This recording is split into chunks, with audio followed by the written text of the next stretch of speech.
অর্থাৎ ভাগ্যের লিখন না যায় খণ্ড। আজ আমার ভাগ্যে নির্ধারিত হয়েছে আমাদের আন্তর্জাতিক মাতৃভাষা তথা 21শে ফেব্রুয়ারি সম্পর্কে দু চারটি কথা বলার জন্য।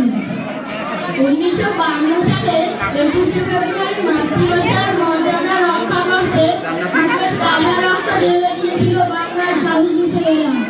তাদের রক্তে শৃঙ্খল মুক্ত হয়েছিল পৃথিবী বর্ণমালা মায়ের ভাষা। 21শে ফেব্রুয়ারি কেন আমাদের কাছে এটি গুরুত্বপূর্ণ? কারণ 21শে ফেব্রুয়ারি আমাদের স্মরণ করিয়ে দেয় অধিকার আদায়ের সাধনা। 21শে ফেব্রুয়ারি আমাদের স্মরণ করিয়ে দেয় অন্যায়ের বিরুদ্ধে গর্জে ওঠার উন্মোদনা।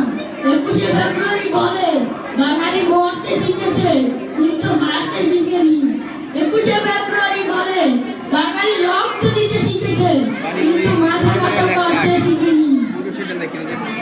21শে ফেব্রুয়ারি বলে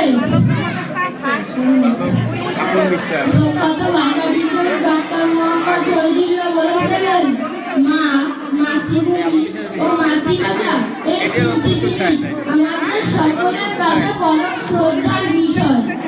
মাতৃভাষার মাধ্যমে মানুষ প্রকাশ করে আশা, আকাঙ্ক্ষা, আবেগ ও অনুভূতি। 1948 সালে যখন পাকিস্তানের সরকার উর্দুকে পাকিস্তানের রাষ্ট্রভাষা হিসেবে গ্রহণ করে তখন বাংলাভাষী জনগণ গভীর ক্ষোভ প্রকাশ করেন।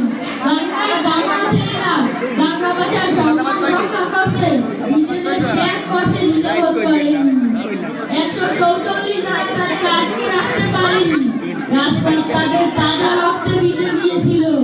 মাতৃভাষার সম্মান রক্ষা করতে বাঙালি জাতিকে ইতিহাস গড়ে এই ইতিহাস